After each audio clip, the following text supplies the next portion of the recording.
स्वागत है दोस्तों आपका फिर से आर्ट स्टडी टीम में। और आज हम पढ़ेंगे नई कविता। पिछली वीडियो में हम पढ़ चुके हैं हिंदी पद साहित्य का विकास आधुनिक काल। हिंदी आधुनिक कविता के विकास क्रम को निम्नलिखित 6 भागों में बांटा जा सकता है। पहले है भारतेंदु युग, ये अपन पढ़ चुके हैं। द्विवेदी युग भी पढ़ लिया है। छायावादी युग, प्रगतिवादी युग, प्रयोगवादी युग ये अपन सब पढ़ चुके हैं। लिंक हम डिस्क्रिप्शन में दे देंगे, आप वहाँ जाकर देख सकते हो। और छठा है नई कविता, आज अपन इसको पढ़ेंगे। अगर दोस्तों आपने हमारे चैनल को सब्सक्राइब नहीं किया तो सब्सक्राइब करें और बेल आइकन को प्रेस करें। आज की वीडियो स्टार्ट करते हैं दोस्तों। नई कविता 1950 से लेके आज तक। प्रयोगवादी कविता का ही आगे का दौर नई कविता के रूप में उभरा है। वस्तुतः नई कविता की विषय वस्तु मात्र चमत्कार न होकर एक भोगा हुआ जीवन यथार्थ है। नई कविता परिस्थितियों की उपज है। इस युग में ग्रामीण परिवेश, शहर की कुंठा, घुटन, असमानता, कुरूपता आदि का वर्णन हुआ है। नई कविता में व्यंग की भी प्रधानता रही, अर्थात यह युग व्यंग प्रधान युग है। अब दोस्तों इसकी देखते हैं अपन विशेषताएं, प्रमुख विशेषताएं। लघु मानववाद की प्रतिष्ठा, प्रयोगों में नवीनता, क्षणवाद को महत्व, व्यंग प्रधान रचनाएं, कुंठा, संत्रास, मृत्युबोध, बिंब, अनुभूतियों का वास्तविक चित्रण। चलो अब इनकी अपन एक विशेषता को डिटेल में पढ़ते हैं। इसके डिटेल में पढ़ते हैं दोस्तों। पहले है लघु मानववाद की प्रतिष्ठा। मानव जीवन को महत्वपूर्ण मानकर उसे अर्थपूर्ण दृष्टि प्रदान की गई है। और दूसरी विशेषता है दोस्तों प्रयोगों में नवीनता। नए नए भावों को नए नए शिल्प विधानों में प्रस्तुत किया गया है। इसकी तीसरी विशेषता है क्षणवाद को महत्व।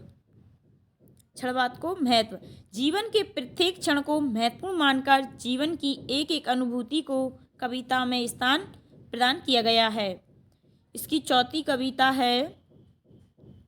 विशेषता है व्यंग प्रधान रचनाएं।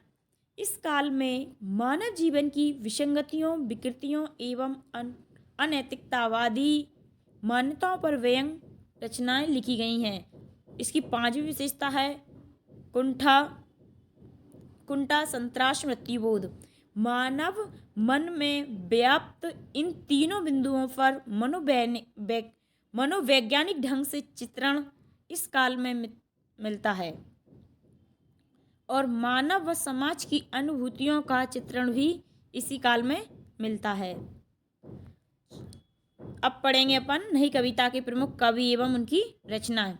अक्सर स्टूडेंट इन कवि एवं उनकी रचनाओं में ही बहुत कंफ्यूज होते हैं और परीक्षाओं में ये अधिकतर पूछे ही जाते हैं। कोई सी भी परीक्षा ले लो आप, उसमें जरूर मिलेंगे ये हिंदी में। पहले कवि हैं भवानी प्रसाद मिश्र, इनकी रचना है सन्नाटा। दूसरी है गीत फरोश। तीसरी चकित है दुख। दूसरे हैं कुंवर नारायण चक्रव्यूह, आमने सामने कोई दूसरा नहीं। तीसरे लेखक हैं कवि हैं राम शेर बहादुर सिंह, काल तुझसे होड़ है मेरी। दूसरी रचना है इतने पास अपने। तीसरी है बात बोलेगी हम नहीं। चौथे कवि हैं जगदीश गुप्त। इनकी पहली कविता है नाव के पांव, शब्द दंश, बोधि वृक्ष। चौथी है संभूख। पांचवें कवि हैं दुष्यंत कुमार। इनकी पहली रचना है सूर्य का स्वागत, आवाज़ों के घेरे। तीसरी है साय में धूप। आगे बढ़ते हैं। छठे कवि हैं श्रीकांत वर्मा, दिनांबर, भटका मेघ, माया दर्पण, मगध। सातवें कवि हैं रघुवीर साहे। इनकी रचना है हंसो हंसो जल्दी हंसो। दूसरी है आत्महत्या के विरुद्ध। आठवें कवि हैं नरेश मेहता, बनपांखी सुनो। क्या है? बनपांखी सुनो। दूसरी है बोलने दो चीड़ को, तीसरी है उत्सव। अगर दोस्तों आपको ये वीडियो पसंद आई हो तो लाइक शेयर कमेंट और हमारे चैनल को सब्सक्राइब करें और बेल आइकन को प्रेस करें। इस वीडियो को अंत तक देखने के लिए धन्यवाद।